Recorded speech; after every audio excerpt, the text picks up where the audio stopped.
ये चुनरी मैं खुद अपने हाथों से पार्वती को पहनाऊंगी।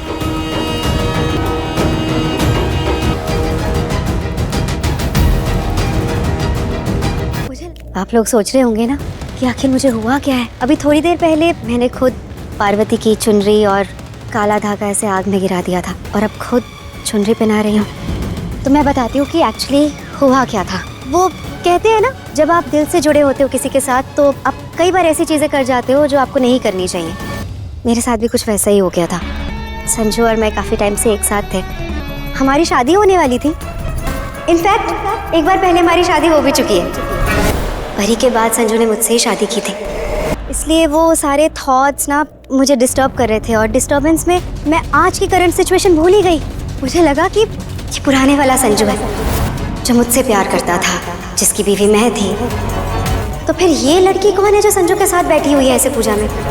परी और राजीव को एक साथ देखकर नीति को गुस्सा आ रहा है। यहाँ पर भाई गुरविंदर पूजा भी करा रही है जिसमें राजीव ने उसको मंगलसूत्र पहनाया है, चुनरी भी पहना दी है और नीति उस मंगलसूत्र को लेती है, चुनरी को लेती है और आग में डाल देती है। अब भाई परी का देखने को मिल रहा है यहाँ पर रौद्र रूप। एकदम से वो ऐसी देवी बन जाती है, गुस्से में आ जाती है और नीति को देती है धक्का और बोलती है कि तुम्हारी हिम्मत कैसे हो गई ये सब काम करने की, तुमने मेरा मंगलसूत्र उतार दिया, मतलब यहाँ पर तुम जो मैं पूजा कर रही हूँ उसका मजाक बनाया है। और नीति को वार्निंग देती है कि नीति आगे से ऐसा कभी कुछ मत करना, नहीं तो सोच लेना कि मैं तुम्हारे हाथ तोड़ दूंगी। और यहाँ पर नीति एकदम से शॉक हो गई कि ये क्या हो गया। साथ ही साथ वो परी बोल भी रही है कि मैं मिसेस राजीव हूं, मैं संजू की वाइफ हूं, तुम कुछ भी नहीं हो, मैं इस घर की मालकिन हूं, बहू हूं और मेरा पूरा हक है सारी चीजें करने का और तुम कोई भी नहीं होती हो ये सब करने के लिए। मतलब तुमने जो हरकत की है ना आज, वो आगे से कभी मत करना नीति, नहीं तो मुझसे बड़ा कोई नहीं होगा। अब नीति को ये तो समझ में आ गया कि पार्वती उसको छोड़ने वाली नहीं है और यहाँ पर जो उसको लग रहा था ना कि भाई ये तो परी नहीं पार्वती है, तो कहीं ना कहीं उसके दिमाग में ये शक भी पैदा हो गया कि परी है।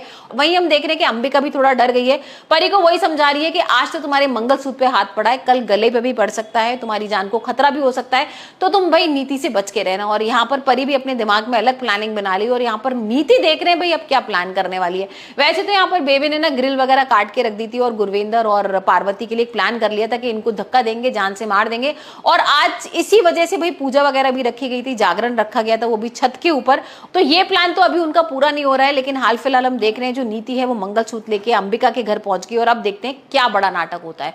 अब हमने देखा था ना कि पंडित जी बोलते हैं कि यहाँ पर थोड़ा सा ही समय रह गया और जल्दी से मुझे एक और मंगलसूत्र चाहिए होगा जिसमें मैं पूजा संपन्न कर पाऊं, लेकिन यहाँ पर भाई मंगलसूत्र तो होता नहीं है। तो गुरविंदर ना नीति से वही मंगलसूत्र मांग लेती है जो उसने राजीव के टाइम के लिए खरीदा था और यहाँ बोलती है कि जो मैंने तुम्हें दिया है ना मंगलसूत्र वो लेकर आओ, अब राजीव वो पहनाएगा पार्वती को। नीति पहले मना भी करती है कि वो तो मेरा है, मैं इस घर की बहू हूं, लेकिन यहाँ पर गुरविंदर चिल्ला के बोलती है कि तुम इस घर की बहू नहीं हो, पार्वती है। और अब देखते हैं किस तरीके से नीति मंगलसूत्र लेकर आएगी और अब क्या नया प्लान चल रहा है उसके दिमाग में।